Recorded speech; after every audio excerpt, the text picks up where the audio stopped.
So section 2 of the Circle of the Sun looks at the path.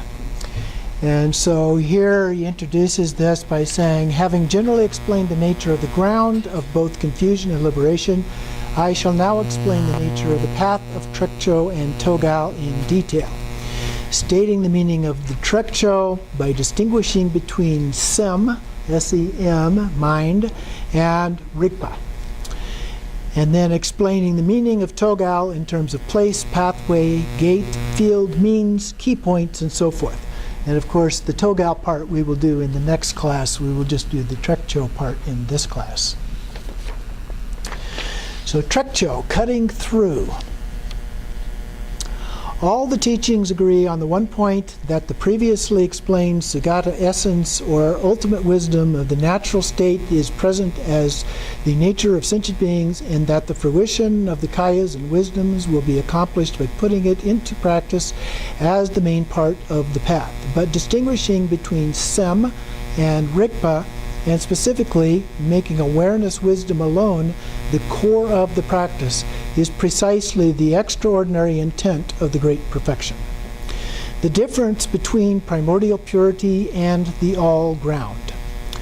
Earlier, in the context of the ground, I explained that the difference between primordial purity and the all ground. According to that, the primordial purity is the essence of the Dharmakaya and is untainted by any of the defilements of samsaric aspects. It is therefore the source and source of and endowed with the characteristics of the threefold wisdom. That be body, speech, and mind. It is also the root of the qualities of nirvana, free from all constructs of the conceptual attributes and an uncompounded nature. Primordial purity is the main part of all the qualities of the path, such as the view, meditation, and conduct. It is the essential cause and effect of all the superior qualities of Buddhahood, the powers of fearlessness and unshared qualities and so forth. Thus, it is endowed with numerous special characteristics. The all ground is the basis for the samsaric tendencies and remains the nature of the undetermined ignorance, thereby serving as the cause and condition for all karmas and habitual tendencies, the thoughts and disturbing emotions. Since it gives rise and ripens all the compounded phenomena of body, perception, and mind, it forms the original source of samsara and is thus endowed with numerous defects. The all ground can be divided into the following. 1. The all ground of primordial nature, the essence of the co-emergent ignorance. 2. The innate all ground of application, that which impels and gathers the various karmas of samsara and nirvana. 3. The all ground of various tendencies, the root that serves as the progressive origination of samsaric causation through mind and mental states. And 4. The all ground of bodily tendencies, the basis for the various bodily forms of the three realms, such as the body of the desire realm appearing as the coarse substance, the body of the form realm appearing as the light, and body of the formless realm appearing as samadhi. These four types of the all ground are, in essence, one root from which four aspects can be divided to their due to their functions. Of a defiled nature, they are all exclusively something to be purified. Therefore, it is taught that the original ground of liberation and the true ultimate domain of the liberation are primordial purity and not the all ground. The Tantra of Samittabhadra's mind mirror states, to assert that the all ground is the Dharmakaya is to deviate from me. The Pearl Garland further states, the Dharmakaya is exhausted of defilement, empty and cognizant and pervasive. It is not spoiled by thoughts, since thinking is cleared away. Transcending mental constructs, pervasive and empty like the sky, it's naturally beyond all indications. The Tantra of self-manifest awareness asserts the all ground is spoiled by fixating thoughts through variegated cognitive acts. The all ground is the substance of ignorance. There are many statements like these, so you should understand how to distinguish between primordial purity, which is the undefiled Dharmakaya, and the all-ground, which is defiled ignorance. By doing this, you will also understand, as mentioned above, how to distinguish between primordial purity and spontaneous presence. So then he talks about the difference between Sem and Rigpa. Likewise, you should now distinguish between Sem and Rigpa, dualistic mind and awareness, in the following way. What we call Sem is momentary defilement, also known as conceptual thinking, whereas awareness wisdom is the aforementioned original state, the virtuous Dharma nature of beginningless time, the actual Tathagata Garbha itself. That would be Buddha nature. These two are therefore definitely not identical. Sem, moreover, is an object of purification, while awareness wisdom is something to be realized. Sem is a superficial conditioned phenomena, while Rigpa is the ultimate nature. Sem is the normal consciousness of the 6 classes of beings arising from ordinary dualistic thinking, whereas Rigpa is self-cognizant wakefulness, the 3 kayas inseparable, the united essence of emptiness and luminosity. The identity of Sem is the all-ground consciousness. What grows from it are the following: the concept of the perceived, which is the mind consciousness, the attached, hostile, or neutral perceiving mind, which is the mind of disturbing emotions, and also the coarse dualistic thoughts engaging in their respective sense objects, which are the consciousnesses of the 5 senses. From these, the 5 poisons of disturbing emotions proliferate, and from them the 20 subsidiary disturbing emotions, which become the 60,000 disturbing emotions, and so forth, arise. Thus, Sem is the sole cause of confusion and the root of wandering through the 3 realms of samsara. The root of awareness wisdom is endowed with 1. The ground wisdom of the natural state, which is essence, nature, and compassion, the basic space of the 3 kayas. 2. The nature of the wisdoms that retain attributes, which are the 5 wisdoms: Dharmadhatu wisdom, mirror-like wisdom, equality wisdom, discriminating wisdom, and all-accomplishing wisdom. 3. The 2 wisdoms that encompass objects, which are the wisdom of knowing the nature as it is, and the wisdom of knowing all that exists. In short, Rigpa, the actual cause for or root of accomplishing Buddhahood, the realization of true is the realization of true meaning. The profound tantras of definitive meaning relate to the numerous differences between Sem and Rigpa. According to the Pearl Garland, the difference between Sem and wisdom should be understood by all learned ones.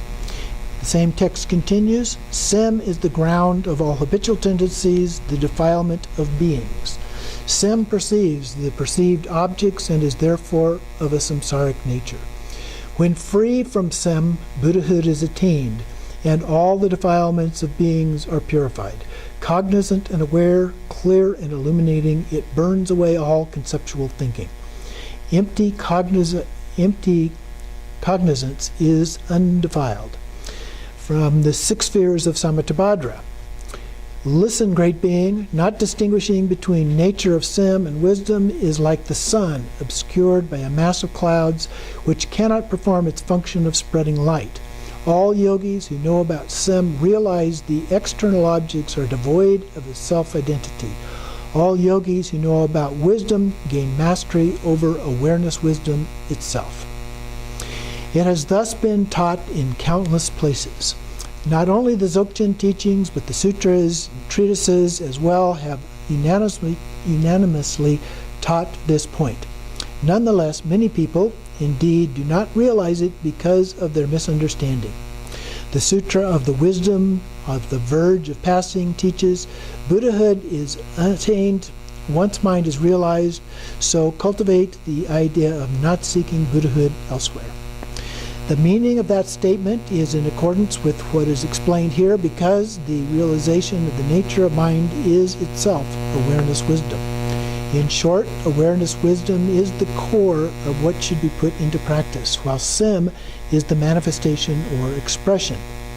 When recognizing Rigpa, sim has no power to be confused, just as the king's subjects are controlled by imprisoning their king. Then he talks about empowerment. In order to practice as taught above, you should begin with the entrance to the path of Vajrayana, which can be condensed into two sections, the ripening empowerments and the liberating instructions. Of these two, the ripening empowerments are at the beginning of sole importance. As for the empowerments, you should obtain the outer elaborate, or base empowerment, the inner unelaborate, or secret empowerment, the secret very unelaborate, or wisdom knowledge empowerment, and the extremely unelaborate empowerment of thatness in their entirety. That last one would be sometimes called the fourth or word empowerment. The deciding factor as to whether or not these empowerments have been obtained is whether or not your being has been ripened and whether or not the meaning of the empowerment has been recognized in your mind. You may ask, how are these empowerments obtained and how is their meaning recognized? When receiving the base empowerment, you should understand exactly as it is the innate condition of how the world and its beings, with the 5 elements, aggregates, constituents, sense bases, and so forth, are spontaneously perfect as the mandala of deities since the beginning. Without this understanding, you may perceive the world and its beings as ordinary and solid. If so, you have not obtained the base empowerment. Similarly, whether or not you have obtained the secret empowerment depends on whether you have recognized that all sounds and voices of yourself and others and the inhalation and exhalation of breath are mantra. Whether or not you have obtained the third empowerment depends on whether or not you have recognized all mental occurrences, sensations, and thoughts as co-emergent wisdom. Finally, whether you have obtained the fourth empowerment depends on whether or not you have fully decided that all of this is the self-cognizant essence of Dharmakaya. Having received them, at best, some realization of these 4 empowerments should arise in your being. Next best, some experience or at least some intellectual understanding. Merely thinking I have received such and such a teaching and empowerment is not enough. Nowadays, the word received refers simply to whether or not one has been present at an empowerment ritual. One hasn't the slightest concern for whether or not the nature of the empowerment is recognized, for the qualifications of the master and the disciple, for the essence of the empowerments, or for the rules of observing the samaya. Okay, therefore, the correct criteria for having received the empowerments are not fully met. Consequently, one is not ripened, and the superficial acts of just teaching, listening, and practicing will obviously not liberate one's being. The state of affairs at present is no better than this. On the other hand, at the beginning of the liberating instructions, those who engage in these practices correctly, the disciples who have received the empowerments and observed the samayas, should exert themselves with great endeavor in all points of the general and special preliminaries until the signs and the attainment of certainty have occurred in each of these practices. If able to do this, the nature of self-existing wakefulness dawns within their being during the main part of the practice. There is no way they can avoid that. And then he talks about the view of Trekcho. The actual meaning of the self-existing wakefulness has numerous classifications, but there they can be included as 2, Trekcho and Togao. As for Trekcho, in order to recognize the innate condition, the meaning of the view of the natural state, and to cut through misconceptions and doubt, the master should teach according to the respective meditation manuals the topics such as the first, tracing the root of thinking, next searching the innate mode of the mind, and finally examining the arising, abiding, and disappearance. These are the Vipassana meditation processes. These should be taught in combination with the oral instructions and corresponding to the mental capacities of disciples. All ordinary worldly people who have not adopted a philosophical viewpoint transcend neither solid dualistic fixation nor attachment, aversion, and delusion. Therefore, they do not realize the actual view. The beliefs of the non-Buddhists, Trekcho, the 360 views of the transitory collection that are based on the eternalistic Shashvatas and nihilistic Charvakas, are nothing but ways of misunderstanding the view. Among the Buddhist schools, Shravakas hold the view of the Four Noble Truths: suffering, origination, cessation, and path. The Pratyeka Buddhas hold the view of progressive and reverse order of dependent origination. The Bodhisattvas regard appearance as superficial and emptiness as ultimate. They make the bodhicitta of aspiration and application their practice. Thus, the followers of the Paramita vehicle only partially realize the view of selflessness. In Kriya, practitioners hold the view of the deities of the three families are relative truth, while the ultimate is purity free from the four extremes. The followers of both Upa and Yoga regard what appears, the five families, 100 families, and so forth, to be superficial truth, while their empty nature is ultimate truth. The practitioners of Mahayoga consider sights and sounds, the mandala of the peaceful and wrathful ones, and so forth, to be superficial truth, while being beyond arising, dwelling, and cessation is the ultimate truth. The non-duality of these two aspects is the indivisible two truths. The followers of Anu Yoga regard mind essence free of concepts as space, its objectless cognizance as wisdom, and their non-duality as great bliss.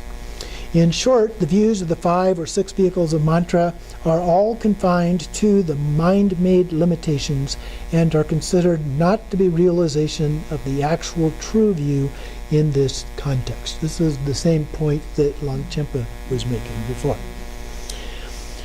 What then is the actual view in this situation? It is your primordially pure self-cognizance, uncompounded wakefulness, the original state transcending thought, the self-existing single circle, the great primordially free expanse of openness. Since this view is spontaneously perfect in the nature of emptiness from the very beginning, it transcends arising. Since it is cognizant expression is unceasing, it serves as the basis for manifestation of all phenomena of samsara and nirvana. Yet whatever manifests is beyond being emptiness, since it is utterly untainted in essence. This view lies beyond the limitations of attributes like shape and color, good or evil, existence or non-existence, permanence or annihilation.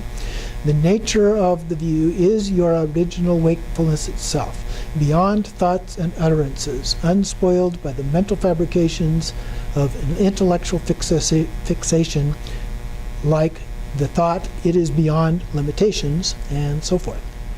Realizing the view means to be freed from the fetters of doubt, mental fabrication, and dualistic fixation, and to recognize and realize the innate condition exactly as it is.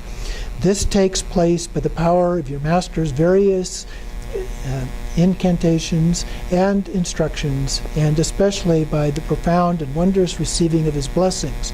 In actuality, there is nothing to be realized which is supposed to arise anew from somewhere else, separate from the realizer. Rather, it is simply recognizing the natural face of your own wakefulness. You may then ask, is it enough to just realize this view of Trekcho, the nature of the ground? The answer is that some worthy people of highest capacity are liberated simultaneously with understanding the meaning of this view. For ordinary people, however, just to recognize is not enough. It is taught that all their momentary tendencies and obscurations must be exhausted and dissolved back into Dharmadhatu. The Sutra of Purification of Karma mentions this. The blessed one who has asked the Bodhisattva Nirvana Vishkambam, what is the nature of the ripening karma? The Buddha replied, the nature is the innate dharmata. He was further asked, if that is so, it would be logical that all sentient beings are effortlessly liberated. The Buddha replied, no, it would not be logical. As butter does not appear until milk has been churned, or silver has not come forth until the silver lode has been smelted, sentient beings do not awaken unless they practice and meditate. Again he was asked, if sentient beings are primordially the innate dharmata, what is the point of practicing? The Buddha replied, they should practice because it is necessary to clear away the momentary conceptual thinking that is like a cloud appearing in the sky. Again he asked, if the conceptual thinking is momentary, it is logical that it could reappear even after having attained Buddhahood. The Buddha replied, having attained Buddhahood, conceptual thinking has been totally annihilated, just like someone who has fully recovered from smallpox. So you become immune. So then he talks a little bit about shamatha. In general, ordinary people should begin by exerting themselves one-pointedly in the steps for quieting the movements of conceptual thinking by means of the key points of body. In order to make the restless mind still, you should engage in the peaceful gaze of the Shravaka. To stabilize stillness, engage in the gaze of a bodhisattva. To liberate the stability, engage in the gaze of the wrathful deity. Moreover, exert yourself by means of the key points of speech, such as color, shape, number, coming and going of the prana, as well as vase breathing and so forth.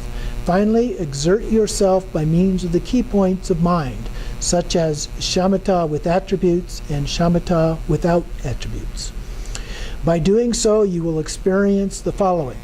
At first, you will know the difference between stillness and thought occurring through the experience of movement. Second, your mind will arise as stillness through the experience of attainment. Third, you will achieve confidence in meditation through the experience of familiarization. And fourthly, you will achieve mastery in stillness through the attainment of stability. These stages correspond to the general teachings and to the Mahamudra system, which describes the first experience of stillness as being like a waterfall off of a mountain cliff, and the second like a gentle flow of a river, and the third like an unmoving ocean. At this point, most Dzogchen scriptures teach the practice of resting in naturalness and sustaining freshness. In fact, an experienced master will know how to give the appropriate instructions at the right time to each person, whether the gradual instantaneous type of student or the person of higher, medium, or lower capacity. Each type, again, can be divided into three. Then he continues on by talking about Vipassana. The different instruction manuals teach about the actual state of Vipassana in great detail, such as stillness arises as the adornment of mind. Thought occurrence arises as the play of mind. Resolve their non-duality as the state of equality. Or, examine and recognize outer appearances. Examine and recognize mind within. Examine and recognize their non-duality. The essential meaning, however, is contained within these three key points. Recognize your nature, decide on one point, gain confidence in liberation. And of course, we recognize those as the three statements of Gerb Dorje. Your mind essence, the empty cognizance endowed with the core of awareness, lies beyond distinguishable attributes like shape and color. Being awake, naked, and lucidly aware, this spontaneous cognizance is what the general Dharma teachings call the Vipassana that perceives the naturally perfect innate state of mind as it is. The Dzogchen teachings know it as the unimpeded wisdom mind of Samittabhadra. Therefore, recognizing one's nature means to recognize within yourself the original state of primordial purity just as it is right now.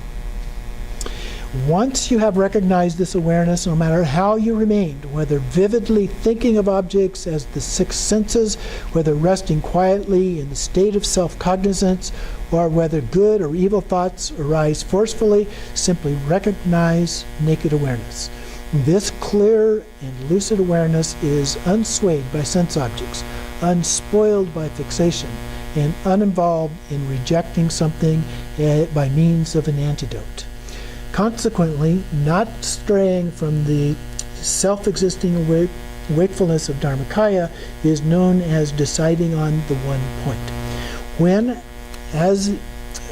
in this way you have decided firmly, gaining some certainty no matter what arises or is experienced, be it appearances of outer sense objects that are aspects of the six collections, or inner cognitive acts and mental states labeled thinking, which are aspects of thought activity, it all initially arises mentally from the expression of dharmata.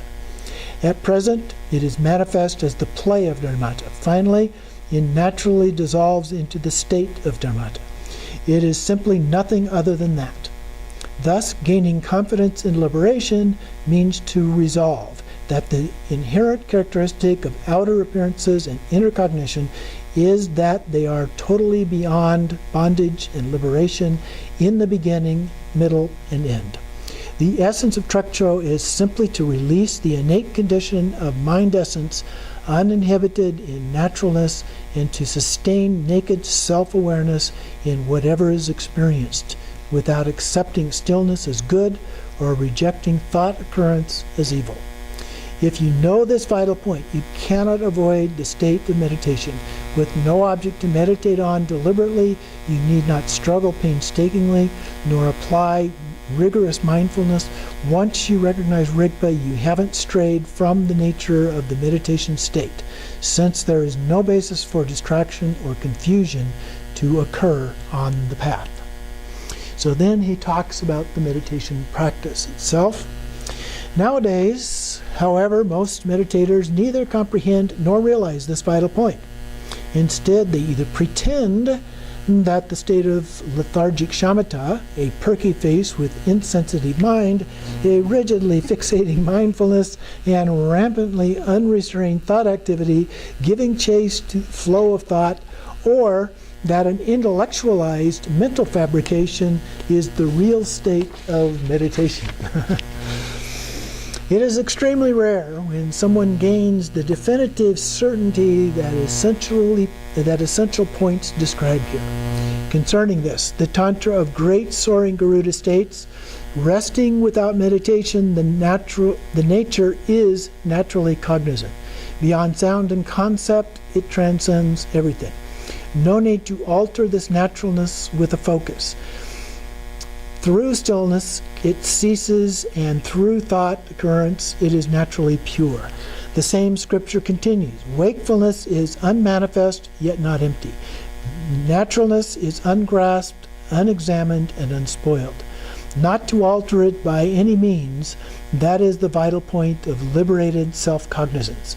Although the individual attributes of body, mind, and disturbing emotions appear as the entrapment of all ignorant and immature beings, the yogi is naturally cognizant without trying to keep or fabricate.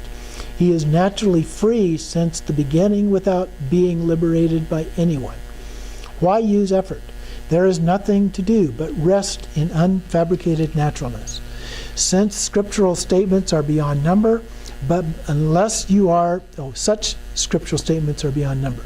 But unless you recognize the naked self-awareness, you will have no need for piles of explanations from spoken words or written letters.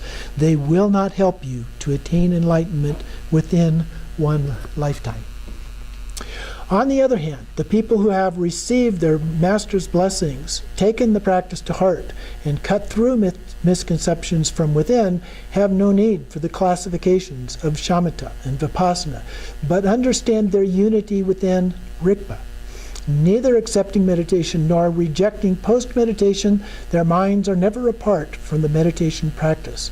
With no need to suppress thought, occurrence, and cultivate stillness, they will boundlessly merge with the realization of vast openness, free from extremes, with no need for the ambition to gain progress in their experience and realization. They will seize the natural abode of the innate state of self-cognizance, with no need for the expectation of fruition as the object of to be achieved by someone achieving it. They will discover the primordial Buddha within their own minds. All the key points of the victorious summit of the vehicles, the Trekcho of great perfection, are contained within this. Such practice has no basis for error or deviation, and whatever takes place is never anything other than the display of Dharmata. As Garib Dorje says, this awareness is devoid of true existence. Its natural expression arises in everything without obscuration. All that appears and exists is therefore manifest as the realm of Dharmakaya, and this manifestation is naturally free itself. I shall now explain this for people of lower capacity by combining the 4 stages of the experience according to the mind section of Dzogchen with the 4 yogas of Mahamudra. So he calls this the 4 stages of experience. And so there are different ways that Dzogchen is taught, and so this is one of them. First, we have one-pointedness. When a beginner rests in meditation, the degree of stillness at which you notice your thought occurrences and mental agitation is the first experience of movement. This is likened to a waterfall. From that point until the degree of stillness at which your mind remains, however it is placed, is the experience of stability. This is likened to an ocean. Some Mahamudra teachings regard this as the lesser one-pointedness. It is, in fact, a state of shamatha, but it quickly turns into a medium one-pointed and a greater one-pointedness, when the awareness of vipassana dawns nakedly from within that state. Finally, all the superficial qualities, such as clairvoyance and the conditioned higher perceptions, will arise. If at this time you utilize the key points of the meditation state, whatever is experienced during post-meditation will also appear as unreal and illusory. But if you do not utilize these key points, the ensuing experience will appear as solid fixation. In short, the teachings of the mind section of Dzogchen describe the occasion of all 3 stages of one-pointedness as the first experience of stillness in which the mind can remain one-pointed during the session without diffusing toward outer objects. Not needing the names lesser, medium, or greater, they are taught to be the stages of slight familiarization, deep familiarization, and actualization.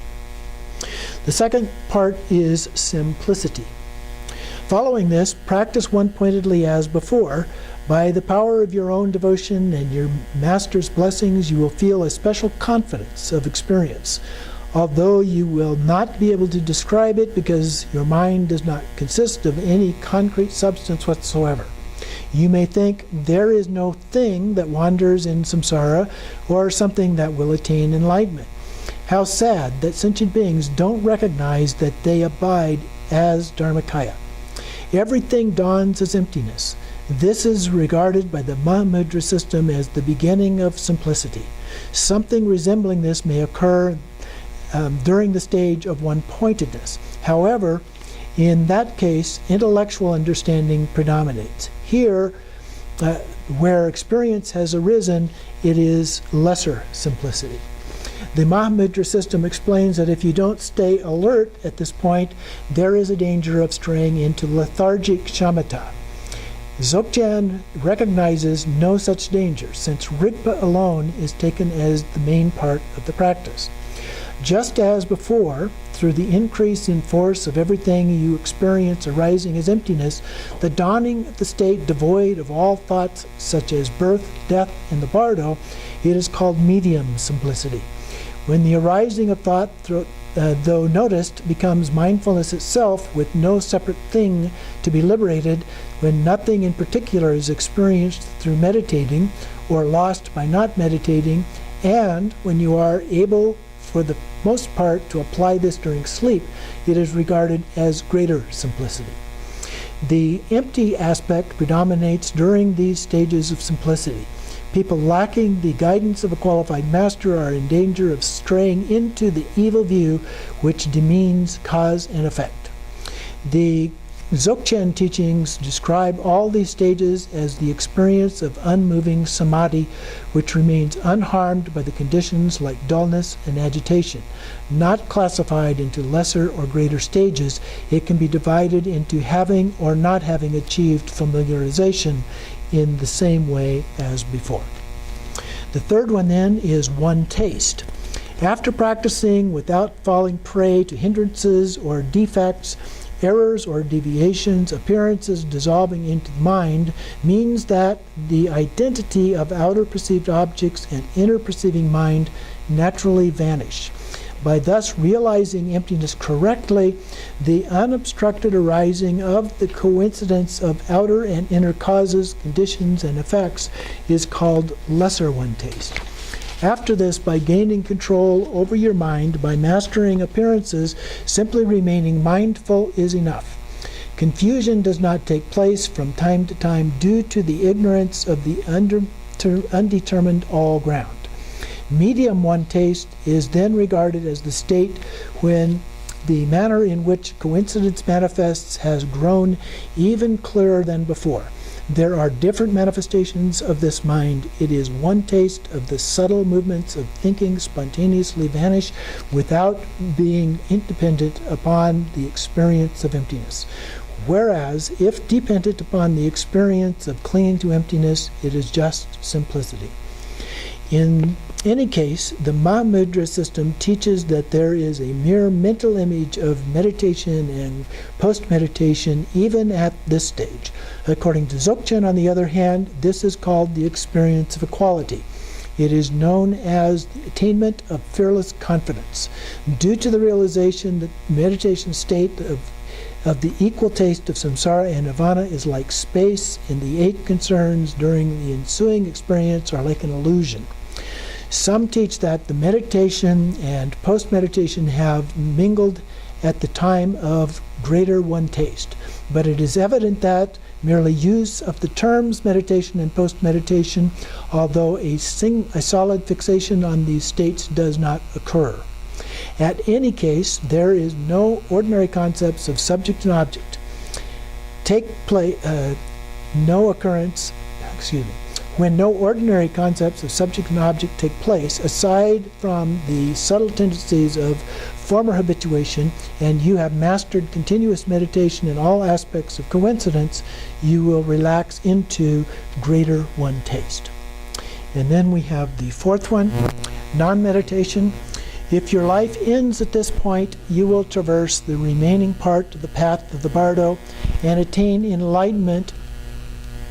Nowadays, it is very rare that someone is able to perfect the stages further than this. On the other hand, if you are someone who endeavors further in practice, your flawless present wakefulness will simply manifest without divisions, like meditation or post-meditation, and you will no more have a thing to sustain through mindfulness. This is called lesser non-meditation. Medium non-meditation is when even the most subtle aspects of thought activity, consisting of the outer appearances and the inner perceiving mind, have naturally subsided. After this, the luminosities of the mother and child mingling together.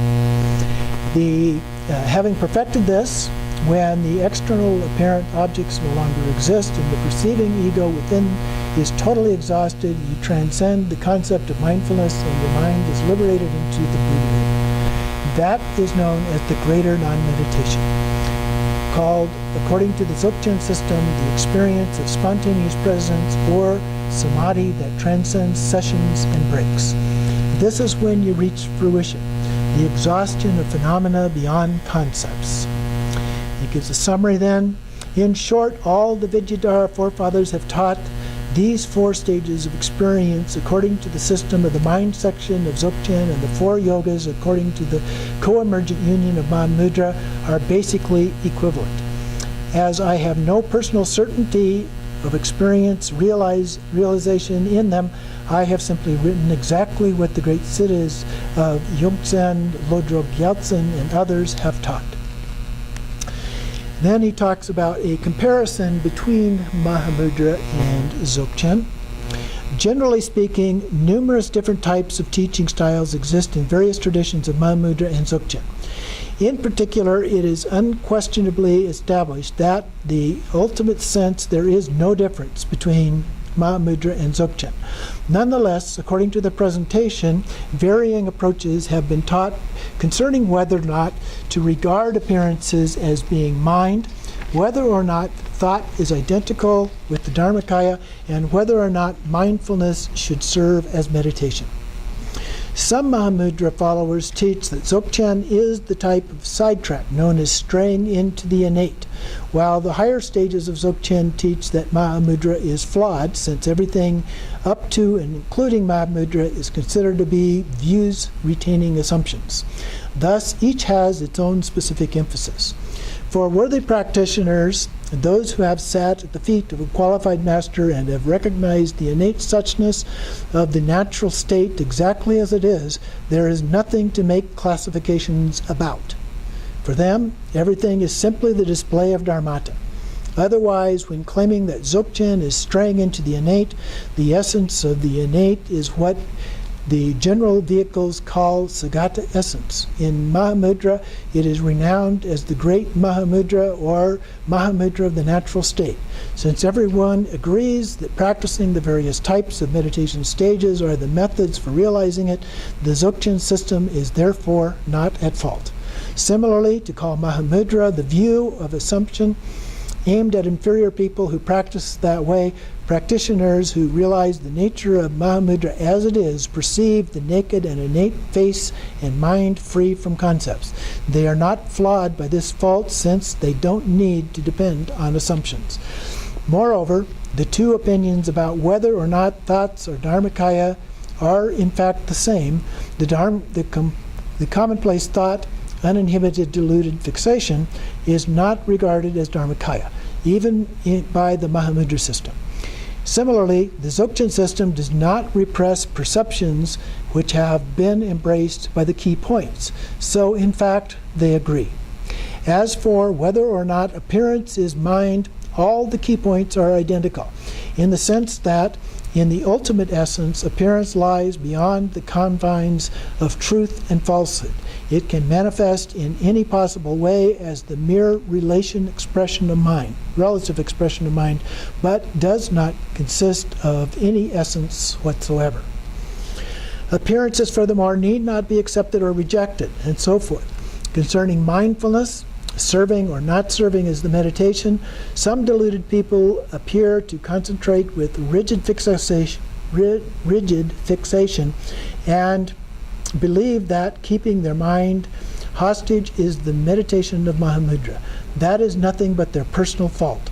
The authentic great Kagyu masters took self-cognizant mindfulness as their practice, which is identical to the primordially pure self-awareness of the Dzogchen system. Thus, despite different terminology, there is no difference in meaning.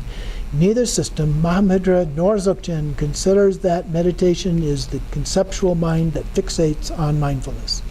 In short, what Dzogchen calls endowed with the three mindfold wisdom, the wisdom of primordially pure essence, the wisdom of the spontaneously present nature, and the wisdom of the all-pervasive compassion, is described by the followers of Mahamudra as the non-arising essence, the unobstructed nature, and the variously manifesting expression.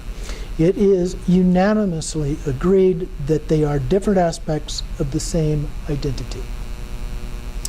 So then he talks just a little bit about the degree of progress.